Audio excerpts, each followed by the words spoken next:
Welcome to the Inspired Action Podcast. This is where we have motivational, inspiring conversations and interviews that we hope you'll enjoy listening to.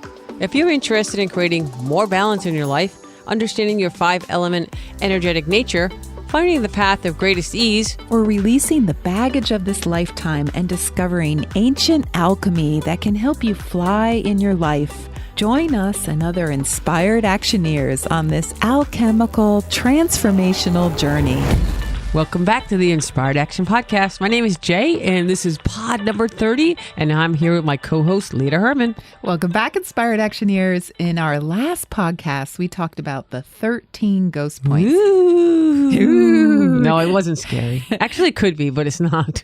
And we promised today to continue the discussion. We should have done this podcast back at Halloween. Sure. Maybe this year coming up, we'll redo the 13 ghost points in October. But it's all year round if you're hooked or you're haunted. Yes. It's every day. Every day is Halloween.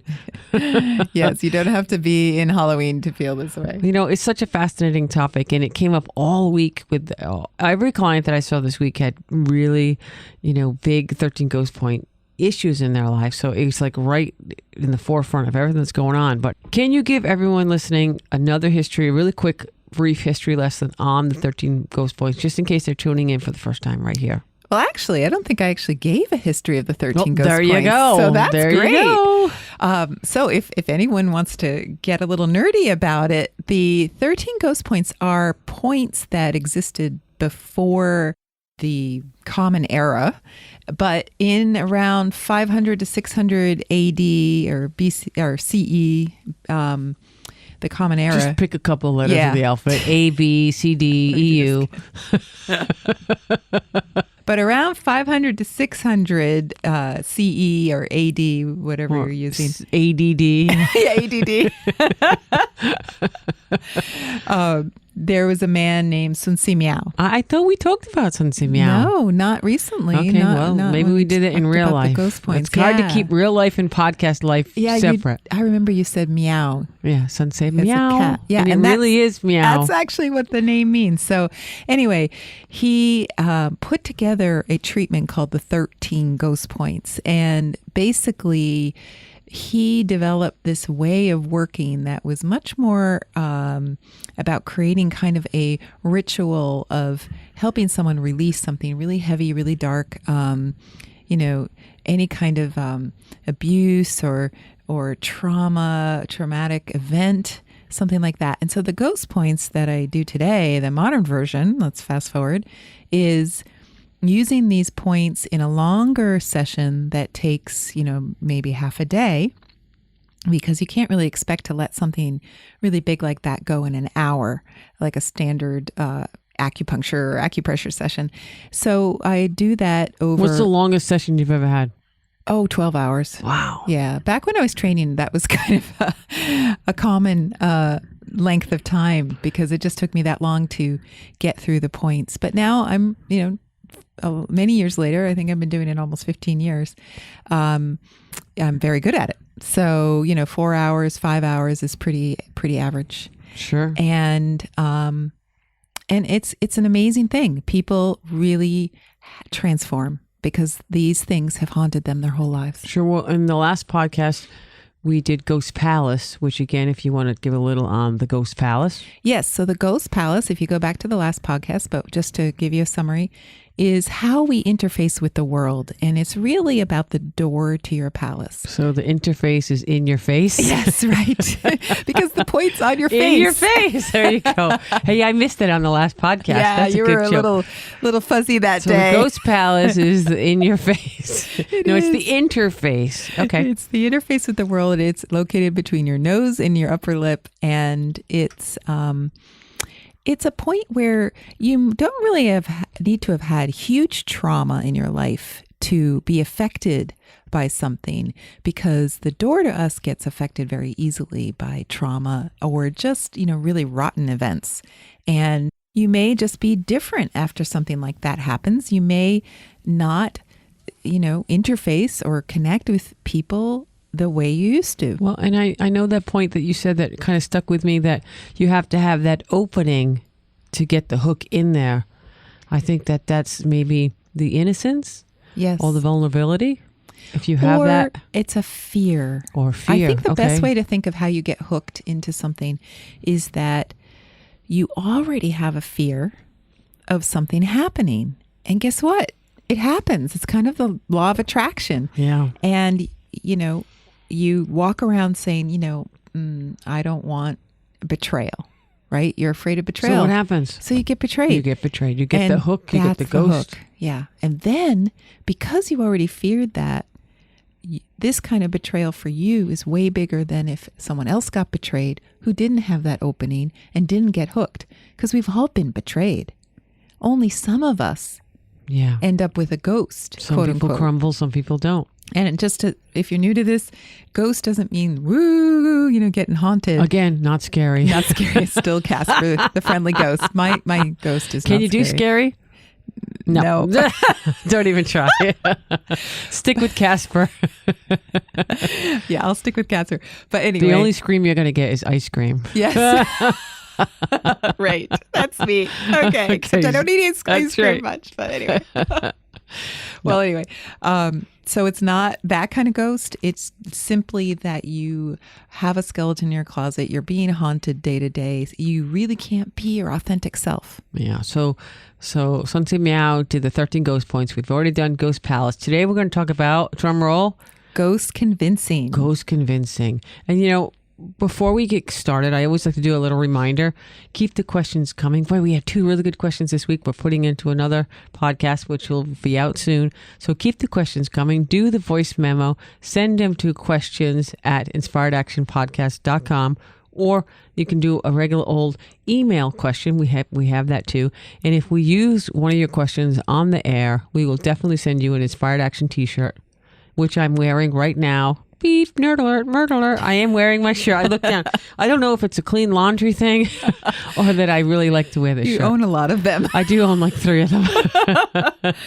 Okay, so if you want to have a shirt just like mine, actually they're a little different than mine because we have a new version. Do a question. We'll get you the t-shirt out. We'll use your thing. You'll be a rock star. Today, we don't have an Audible book because we've been so busy with so many big projects that neither one of us had 1 second to listen to anything. But you can still take advantage of the Audible book trial. It's audibletrial.com/inspired action. So if you have time in this crazy part of the year, which I don't know what time of year you're going to listen to this, but if it's crazy, it's near the holidays, we didn't have time to do anything. So we love you, Audible. You have 30 days if you want to go practice on your trial. It's audibletrial.com/inspired action. All right. So today we've already hinted that we're going to do the 13 ghost points. We're on the second one. It's called Ghost Convincing. So again, what does this mean, Leta? I love all the names. They're so mysterious. They're so cool. They have this, like, what is it? What is it? Everyone always said, what is the 13 ghost points? So let's go.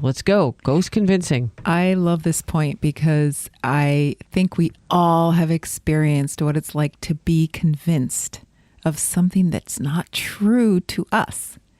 So basically, it's about doubt, self-doubt. Yeah. How many times in your life have you been like, I'm going to do this, I think this, I believe this, and someone comes along and says some little statement that then completely brings doubt in your mind, and then you start to get convinced. Yeah. So it is about trust and self-doubt. Basically, you really can't have a human experience without a little self-doubt somewhere in your life. True.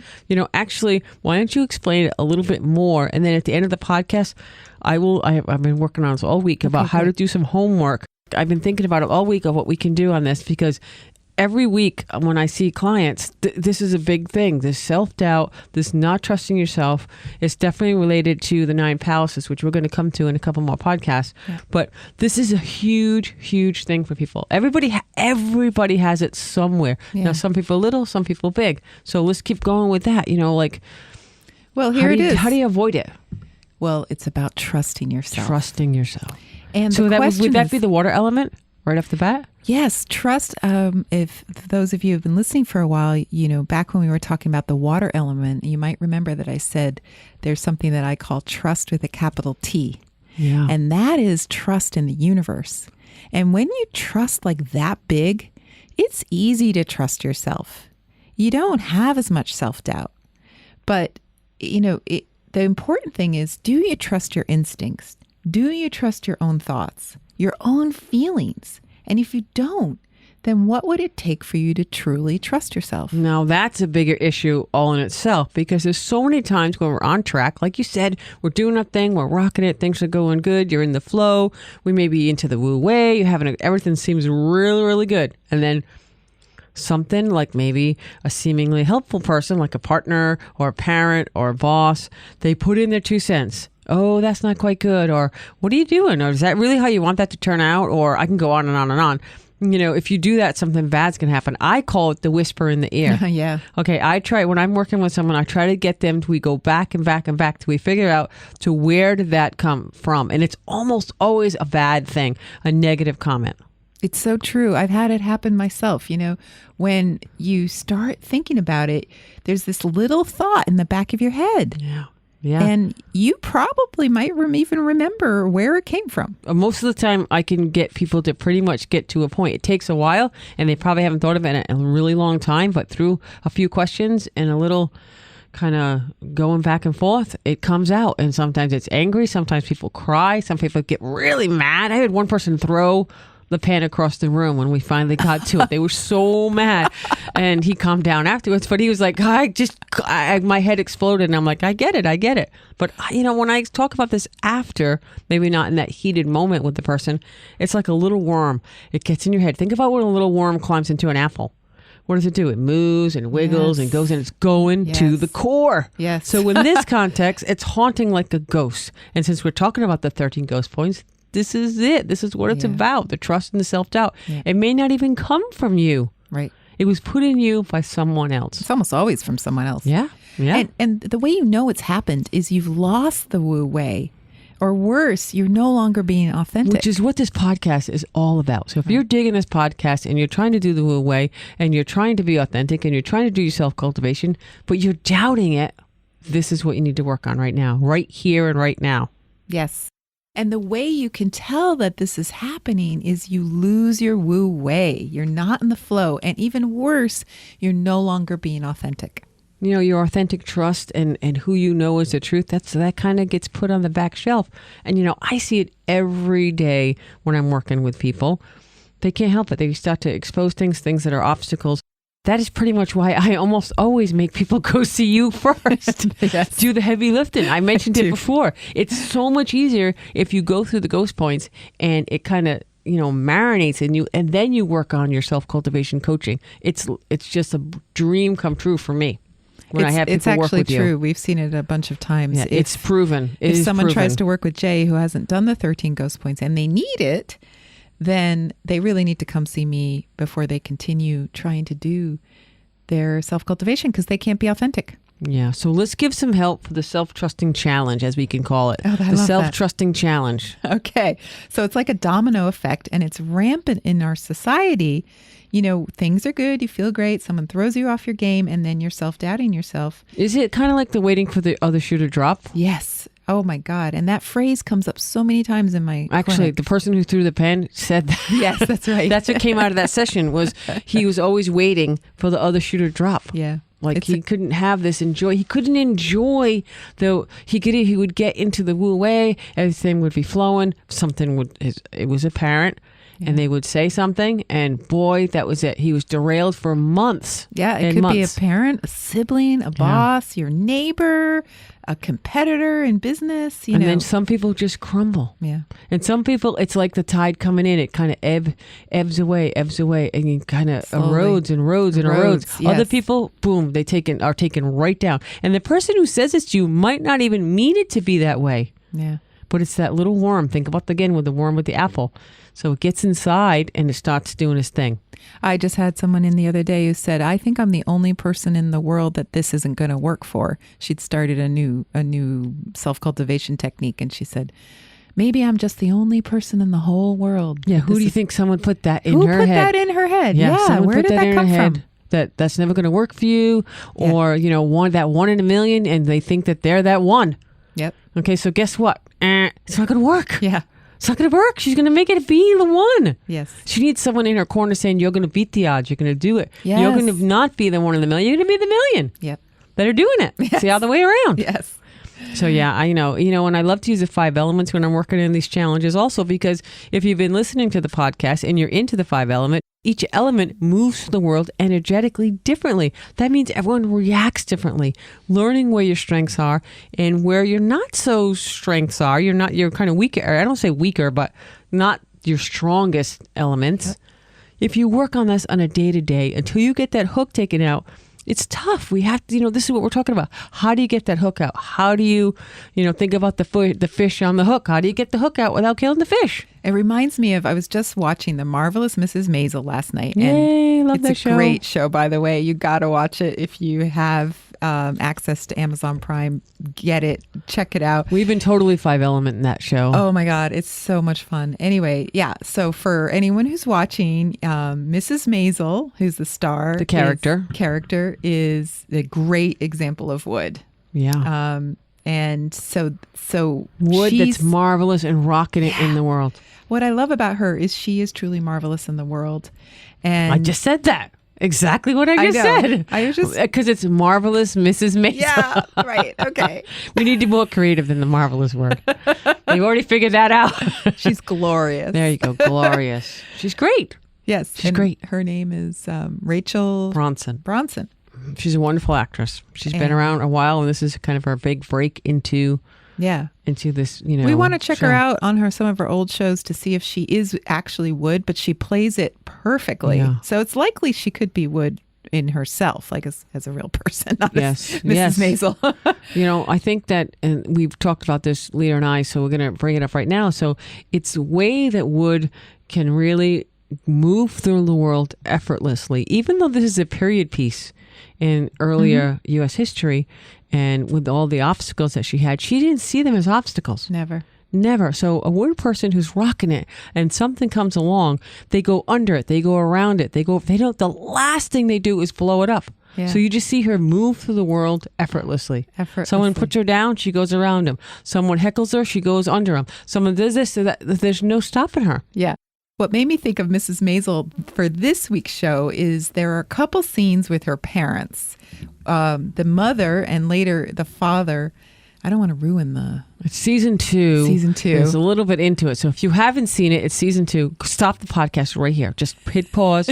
Go on your computer or your TV. And watch all of them. Amazon Prime. Sorry, you got to pay the Amazon beast. Pay Amazon Prime. Get it. Watch it. Catch up. Then come back and you can be in on the conversation for Ghost Convincing with the Maisel parents. All right. Mom and dad, go ahead. Okay. So the mom goes and she's talking to college students because the father works at Columbia. He's a university professor.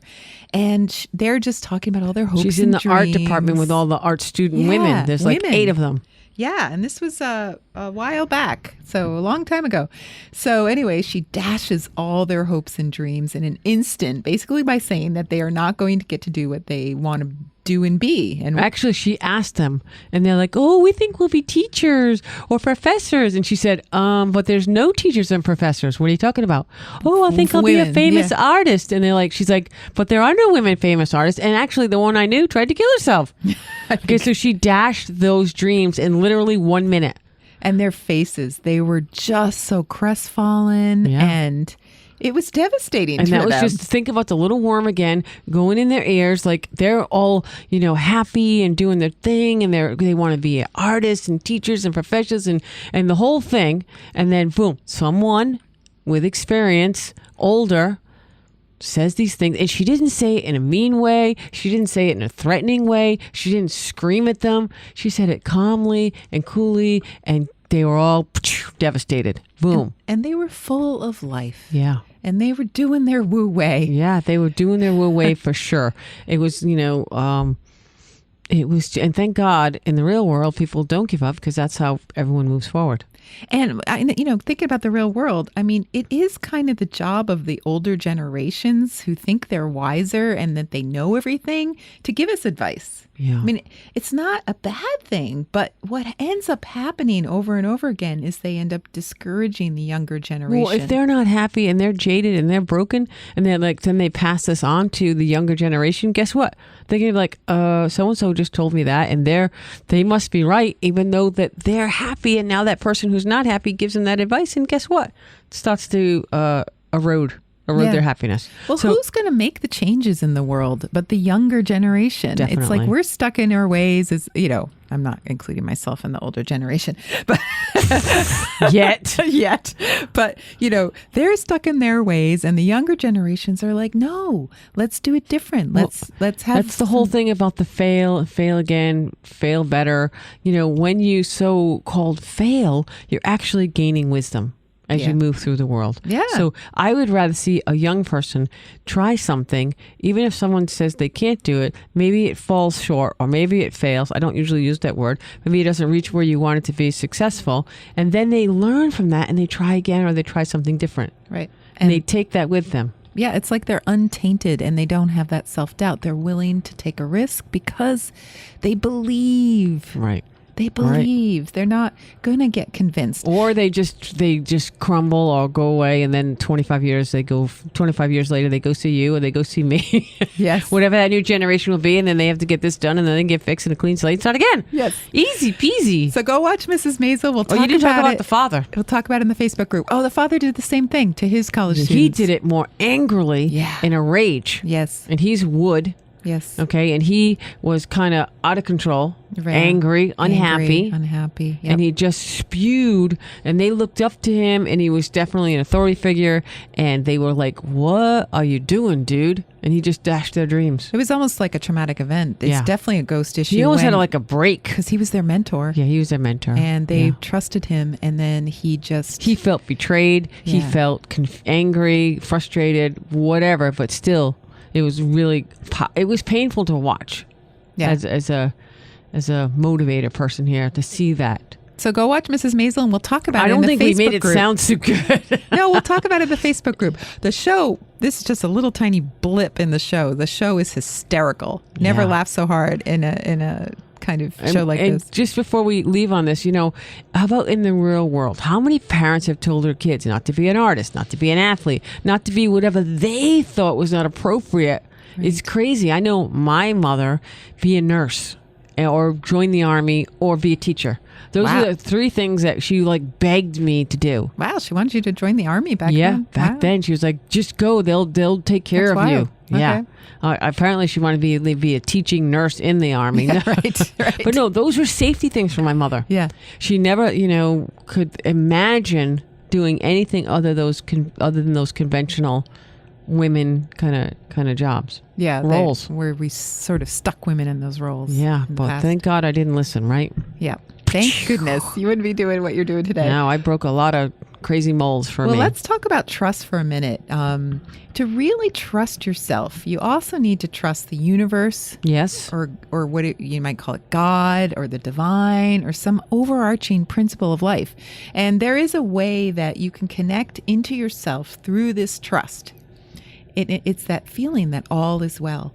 And to really believe that all is well is really, truly trusting yourself. So it's knowing that you're always in the right place at the right time, even when the timing feels off.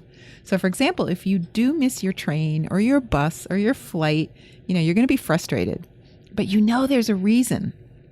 So you trust that your timing is always right. That's the Wu Wei. If that's the Wu Wei, even when it doesn't look like it's what you planned, you're trusting that you're picking the right people to be in your life. You're trusting that the ideas you're thinking are good and worthy of contemplating. You're trusting that things you're doing are the right things to do. You're trusting the road you're walking down, where it's taking you is right for you. And there are many layers of trust to look at here. And actually, there is a point a little later in the 13 Ghost Points that we're not really going to cover this time, but it's called Ghost Road. So, eventually you need to trust that you're on the right road. On the right path. Yeah. There's a lot of areas of self-doubt that corresponds to all the things that you just said. When you're being authentic, it's really about living a life that is you on many different levels. One certainly being not doubting yourself, not doubting your mission, not doubting your purpose for being here on earth, trusting. So it's even changing your language to not doubting to trusting that you can and will make the right decisions in your life. And only you can know what they are. So I really, listening to you speak today, I'm definitely feeling like the water element. If you're out of alignment with your water element, yes, this is all the trust things. Good point. Because we talked about water people all the time. Like, you have to trust that you're going to make the right decision. You're in the right place at the right time and all that. So if you're water element and that you're safe. Yeah, because if you water third, which I do, and I'm like, wow, ding, ding, ding, ding, ding. I'm like, hey, but you have to trust that you're going to you're meant to take the bus instead of the train and not get all frazzled or, and if someone had said to you, you could never remember things, or if you're not on time, you're going to always miss everything. I mean, you have to get past all that. Yes, and live a good life. Big difference between someone who's water first, who's really good in an emergency, for example. Yeah. The emergency wasn't planned. No. That accident you didn't plan for when you woke up that morning. And suddenly you're in the flow in the most woo way of your life, and it's an emergency. Yeah. And then if you're water third, it's such a different thing. The water first person's calm, cool, and collected, does what needs to be done. The water third person might be freaking out. I always say like hysterical. The chicken with their head chopped off. Yeah. Bad visual, but that's the idea. They're just like, they're just running around. The sky's falling. The sky's falling. It's like Chicken Little. Yeah. So who was probably water third? Who was probably water third. So let's get a little bit back on track here for ghost convincing. Yes. So we're talking about trusting yourself and in the one area of your life where you're easily convinced. For example, I can think of this woman. Yeah. Tell the story. This is an awesome story. She lived a charmed life for the most part. Everything good happened in her life and everything was wonderful. And suddenly this event happened where some people at work criticized her. How old was she? I know the story. In her 40s. Yeah, mid-40s. In her 40s. And they made up some stories about her, and it really scared her. And she thought she had done something wrong, even though she knew deep down inside she hadn't done anything wrong. She was such a goody two-shoes. So that just could never have happened in her reality. But, she began to lose trust in herself and the world around her even. And she always had been in this upstanding person. So it just was inconceivable for her ever in the past to think this way. So this event changed and challenged her whole entire identity. And the world didn't feel like a safe place anymore. She couldn't trust. And she was wood. So normally she would be big and bold and out in the world. And she literally became meek and timid. And someone actually called her a liar in public. And she crumbled. So for a little while, even though she knew she didn't lie, she just hid, really just hid. So now, in order for her to bounce back and stand up and fight, it was really hard for her. And it was a ghost, right? She was hooked. And so she had spent her whole life fighting for others and being this wonderful force in the world. And now she had to fight for herself. And it was a whole new territory for her. Yeah, I just think that's fascinating. It sounds like a wood person or a metal person, integrity or respect or both. Yeah. Seems like a ghost convincing issue. Yes. So did she have the hook from before, or did this trigger the story event? How does that hook, was it something from her childhood, or this was now going forward? How did it completely, I know the story and I know the person really well, so I know a little of the backstory, but they're a big listener, so I'm not going to say too much. Yeah, right. So ghost convincing issues, is it trusting yourself and never doubting her own ethics? But then how does it get to that point? I think in a weird way, in this case, it wasn't so much that she had the opening that she was expecting this to happen. I don't think that was her reality. And I know that her whole life up to that point had been very honest, and, integrity and ethics and morals were perfect. So I was kind of someone challenging the morals or the ethics was the blow, I think. Yes. And I do think that she had been embarrassed before, and that maybe that was the opening. So maybe she had overcome that in the past and it wasn't like we talked about, the obstacles go around, go over, go under. And this blew up. This blew up. Yeah. Okay. So maybe there was an opening there that just wasn't really obvious, in that she didn't like to be embarrassed. I don't think wood people like that. So maybe they're just generally vulnerable in this area of being shamed, of being accused. Yeah. It's actually, when I think of it, it's a big bugaboo for wood people. They do not like this. They want to be upstanding. This person did the ghost points with you. Yes. It worked. And, she was able to come back out in the world and begin to be her big, bold, wonderful self again. And, with the knowledge that, it's not that you have to erase what happened, with the knowledge that these things can happen sometimes. And maybe it's not as big a deal as she made it out to be. Yeah. And that was the ghost. That was the thing in her mind that was haunting her and causing her to lose trust in herself. So we're talking again about the 5 elements. So she's wood. She gets out of her element. We don't know what the third element is, but I'm guessing it was probably metal, water, maybe water. I don't know. Yeah. Something about that. So she gets into that, and that's where she's stuck until she gets back to her wood. She doesn't get out of that. Right. That state of emotion or hiding. So I thought it was a fascinating thing to talk about. So it was a very delightful ending to that story. Ending. That yes. person's rocking it. Yes. Again. Yes. She got her charisma back. She got her confidence. She was able to continue to live with these strong moral values. Yeah. And maybe she didn't see the world as quite such a threatening, dangerous place anymore. Yeah. Yeah.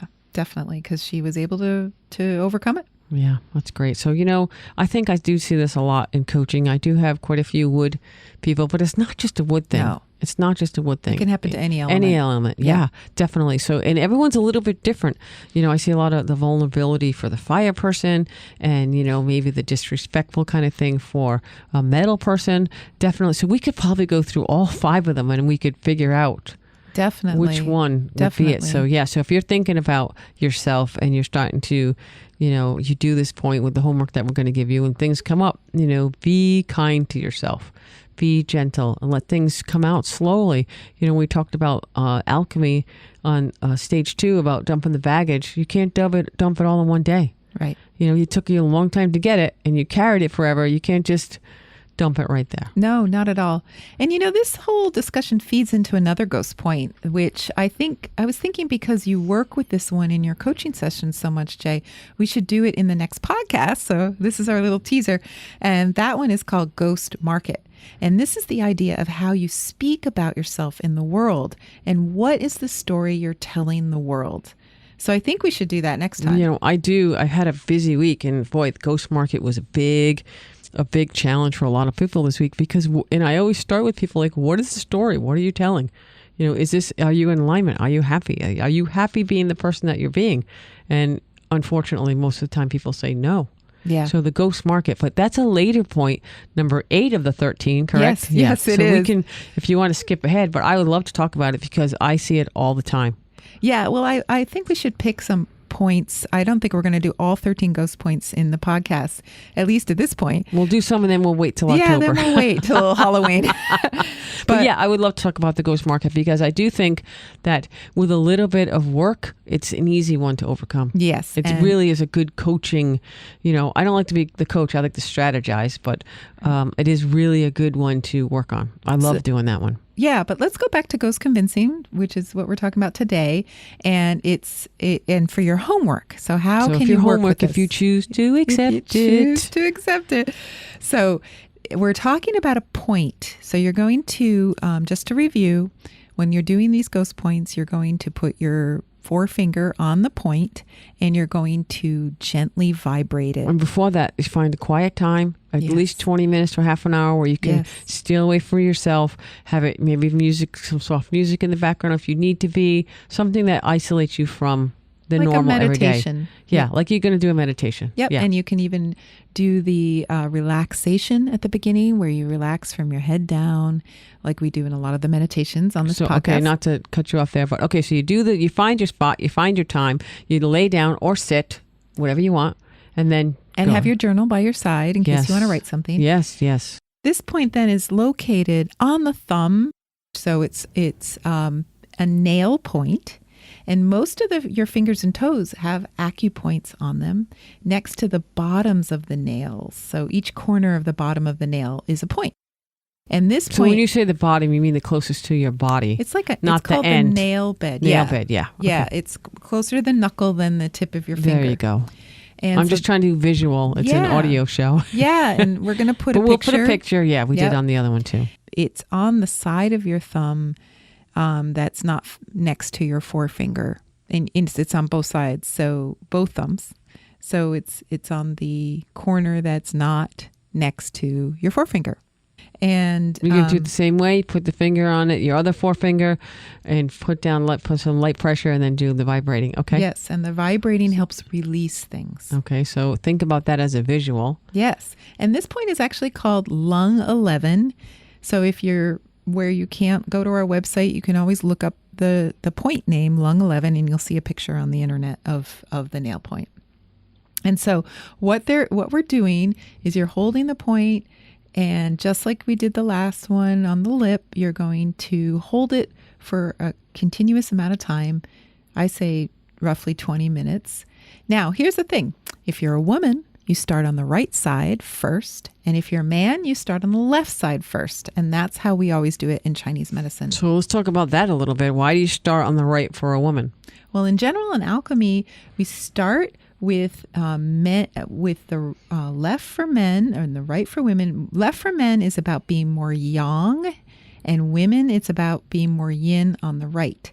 So that means, contrary to a lot of our beliefs here, the left hand is the male side and the right hand is the female side. And many people think it's the opposite because many of us are right dominant.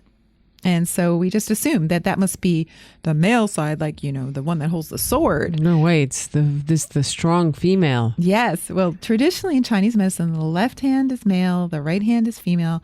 So what we're doing is basically, Chinese medicine is gender-based. A lot of people don't know this. Yeah. And what if your gender is non-binary? I'm going to, it's kind of like a big topic now. What if someone comes in and they're transgendered?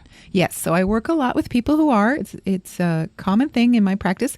And you just use the current gender to decide. And if they're non-binary, I try to do both sides at the same time. I think that's the fairest way to work with that. It's not always possible for me to physically reach both sides of the body, but I attempt to do that. That's great. So, all right. So you start on the right if you're a woman, left if you're a man. You hold that point with the other hand and do the same technique that Leta described before with the vibration. And then you want to be in a quiet place. You don't want this, you don't want to do this point on the same day. How much time should go in between the ghost palace and the ghost convincing? That's a good question. I don't think it matters, but I don't think you should do them in the same session. Yeah, that's what I'm like. Don't do it on the same day. Yeah. I mean, I do 13 in one day, but that takes me a long time to do it. And I think also when you're working with yourself, you have to be a lot more active. You don't have me there talking to you and working with you. So you're going to need some time to think about it after it's done, maybe let it gel for a while. You could even, I would say, wait a week even between doing And this is points. also the trust point, the self-doubt, the trust. So you have to be, easy on yourself. And if you have this issue and it's been triggered or you're talking, the trust issues are coming up, the past has made you mistrust the universe, yourself, God, whatever you want to call your relationship with above, you need to heal that. What was a traumatic event that comes up? You have to deal how to deal with that. You have to, figure that out. Use your journal. Yes. Find a person that you might want to confide in that's really comfortable with what you're doing. And if you're not, if this may take a while for you to get used to, if you really aren't getting any traction, think about what has created the trust issues in your life. What in the past has made you mistrust the universe or yourself or God or whatever you want to call it? What caused that mistrust? Was it a traumatic event? Was it an idea that wormed into your head? Was it a person who said things that caused you to doubt your path? I mean, one of the worst things that can happen to people is living with an abusive partner or parent who just every day says you're bad and you're wrong and a piece of crap. And that starts to worm into you. And it takes hold. So I mean, this is not something to do lightly. And if you really want to do it and you're in another part of the world, send Leta an email and maybe we can find someone else in the world who does it. There are a few people. And also when I'm talking with people about the ghost points, the heart needs to speak. Yes. And if that comes through in your journal or through a confidant or in your conversations with yourself, that's a good thing. Yes. That's what you want. We are all about having conversations with yourself. Absolutely. And a friend is great too. I mean, you could, if I had a good confidant friend, I would say, let's do this together. Let's go take some time. And then afterwards we can talk about it. So that would be great too. I think that this is a great place to end. We're going to continue on the Ghost Point path. The next podcast we just mentioned, we're going to do Ghost Market. So for me, it's one of the most interesting points to talk about because it does come up in my work a lot. It's surprising what comes up. I know for a fact that a lot of people who listen to this podcast have done tons and tons of work. And boy, it still just needs to come out somehow. Yeah. And again, because you may not have listened to the previous podcast, one of the things that I use to differentiate the work that we have been doing versus what the Ghost Points does is if you've been doing a lot of work on this, you've been doing that from your consciousness. Yeah. And Ghost Points work on your unconscious. So while you might have talk therapied this thing to death, maybe you're really aware of what's holding you back. You haven't necessarily released it on the unconscious level, or I like to say the cellular level in your body, because we know trauma gets held in the body, and the Ghost Points are vibrational. So they're releasing things at the cellular level. Yeah. And you always hear people talk about being triggered by something that unleashes the trauma. Yeah. Well, this is a way to gently coax it out. Yeah, I actually love what I love the best about the Ghost Points is it's not traumatic to release it. Whereas sometimes doing talk therapy can be very traumatic. Or if it's triggered. Yeah. Or if it's triggered by an event. Yeah. I know this whole past year in the U.S. with the Supreme Court justice trials, thousands, tens of thousands of women were triggered by the events that unfolded. Yes. And that was traumatic. That was not a gentle, coaxing out. Yeah, you're talking about Dr. Ford's testimony. That's a great place to end. We're going to end on that positive note of women rising up together. And, keep sending in your questions. Next time, we're going to talk about the ghost market. I think for me, it's one of the most interesting points because I see it all the time with people. And it's an easy one to shift, if I can use that term, easy. But it's an easier one for people to shift in. Even though it's a difficult topic for the ghost points overall, it's certainly something we can work on. Yes, that's why we picked it. Yeah, so keep your questions coming in. We read them all. We listen to them all. We're very excited to be getting them. Send them to questions@inspiredactionpodcast.com. And if you get a moment, please rate and review this podcast right now. You made it all the way to the end. Woohoo! Yeah. So we're going to remind you that again too in 10 seconds. But yeah, please rate and review. The more people who hear about this little podcast, the merrier. And thank you for listening so much. I mean, we really do love that you're all here with us. Yeah, and come to Facebook. We're on Facebook. Yeah. And if you want to talk about the marvelous Mrs. Maisel and you want to talk about 5 elements, we are ready to go because we've been talking about it all week long. Yeah. All right. Thank you. Talk next time. Bye. Bye. You've been listening to the Inspired Action Podcast, and you've reached the end. Woohoo!